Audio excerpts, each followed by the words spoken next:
Hey guys, welcome to Debatin with the Boys. I'm Alan. I'm Luke, and today we're here to talk to you about, I guess, a few bands from when we were like growing up, first getting into alternative music. They kind of come back and plans 2016. A few throwback bands, starting with Glassjaw. Yeah, so by the time this is up, they'd have probably played a really small show in London. Like they got this tour with Coed and Cambria right around the corner anyway. Yes. But they're playing like a really intimate 200-300 capacity show in the Old Blue Last. Which will be insane, to say the least. Yeah, though there's a really interesting thing with this show is it's the first show I've heard of to ban mobile phones. It's not the first time I've heard of it, but it is very rare. You know what I mean? Like, yeah, I've heard like album exclusive things, like preview shows or like banning them. Like not they have little like before shows, and it's like before show, no, like pre-show, yeah. But yeah, they've said all phones have to be given in on the door, which like some people are loving it. Some people are like, oh my god, yes, hardcore show. But like at the Old Blue Last, it's like, will I get my phone back? yeah, and there's also the crowd's like, it's like I'm seeing one of my favourite bands in a small venue. I'm gonna have my ticket, I might get merch, whatever, but I want like a visual representation of the show. Like, if I go to a show, I sometimes take a photo, sometimes two, and that's it. That's me done. Yeah, it's unless it's a song I absolutely love and adore, I don't take a video.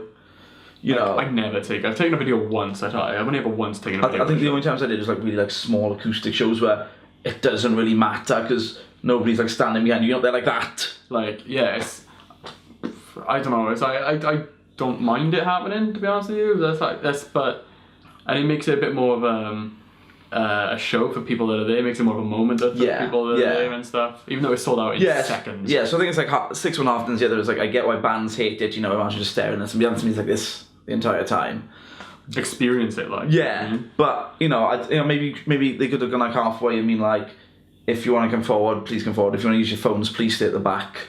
It just causes that awkward chaos. I mean, there's that thing in the US where somebody's got you can put your phone in a bag which locks if you're within a certain distance of the stage. Oh yeah, I saw that thing. That's so weird. Yeah, it's a good idea. I think. I think at bigger venues. But there's so many ways to get around that. Oh yeah, just don't put it back in after you go into the. Exactly. To go out and take it up, sorted, got it. Unless people are checking the entrance points. Yeah. So yeah, obviously this comes hot on the heels of them dropping New White Extremity, the new song for Christmas. It's on the Bandcamp, right? Yeah, or SoundCloud, I think. SoundCloud, that's the one. And there's rumours of a new release. They previously said they think full lengths are irrelevant. That's why they bought out a few EPs. Yeah. But I actually thought the next one was going to be an EP, but it just says release. This isn't actually. So yeah, all it says is I think it's Palumbo, Justin Beck, and that's the only information you have. Yeah. So, not even a full lineup. Yeah, keep your ears up for what they're going to be releasing this year. Yeah, it should be good. I mean, if you like Glassjaw, New Extremity is pretty good. It's not bad. Yeah, it's it doesn't seem to go anywhere, but at the same time, it is a very Glassjaw song. Yeah, definitely. So also with new music on the horizon and touring plans is At the Drive-In. The seminal post-hardcore band from, originally Command was 2000, so late 90s, early 2000s. Yeah. And they are said they're back and they're doing a world tour. There's about 20 dates up right now, which, given their, given their 2012 reunion, there was only a handful of small festivals. Yeah. It's a lot more extensive, and there's more to come, apparently. Well, they've said there's an album this year. Yeah, they're working on new music. I'll say working on new music in 2016, which is the first time in 16 years. If a song comes out this year, the first time in 16 years. The last thing was 2000, so this year it's 16 years. That's a huge gap. A phenomenal gap between the two. So. It's their live shows have always been intense. A bit crazy, but they're a bit older now. It's Yeah, and they have the Mars Volta in between, which is kind of way more artistic, jazzy project for the two of them. Mm-hmm. So it's just maybe this will be a bit more relaxed take on At the Drive-In, maybe. Possibly, yeah. I mean, maybe you'll find a bit more different tangents. It goes off in kind of thing. It might be a bit, I don't know, chopped and changed. A song would be like, oh, we got Driving, all of a sudden just veers down a track. Yeah. So well, a load of places already sold out, and the UK show is one of them. Yeah. Again, I think I wasn't really happy with this. I think on my Facebook, I was like, don't call it a UK tour if you're playing one date. Well, I know they just put it on their world tour, European tour. Yeah. Oh, it was UK/EU tour. Yeah, it's like one UK date. It's like, nah. And I know that both, well, for us, the two closest would be London and Dublin. Yeah. Because like Dublin's very accessible as well. Yeah, but, they both sold out.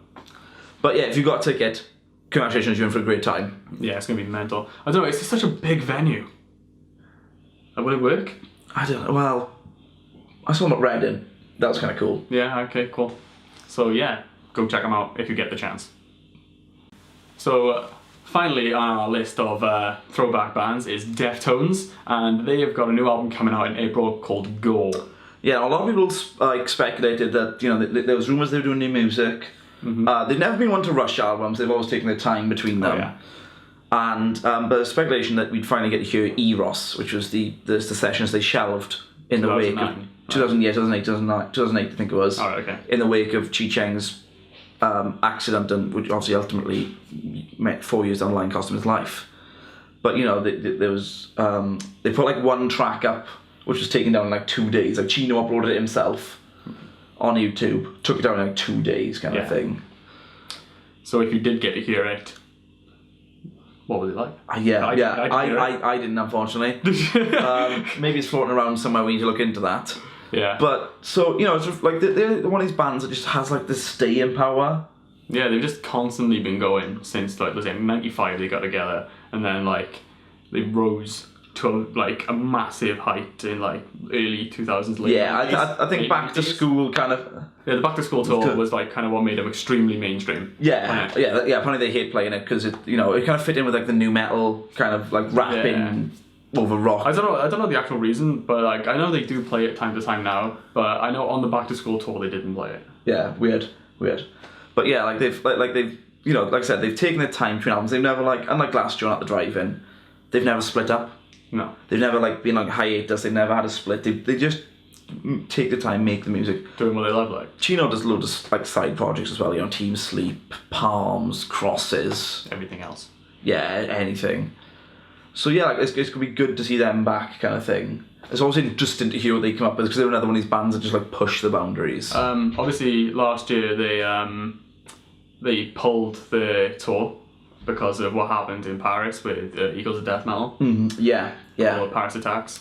But apparently all tickets are still valid if you do have a ticket for any of their shows. So if they cancelled on you, you can still go see them and use your old tickets. Yeah, which I would recommend doing. Yeah. So yeah, so guys, let us know what you think. Let us know what you think of these albums. Are you hyped for them? Yeah, comment below. Have you got tickets for the show? Let us know. Like, subscribe. We'll see you next time. Thanks.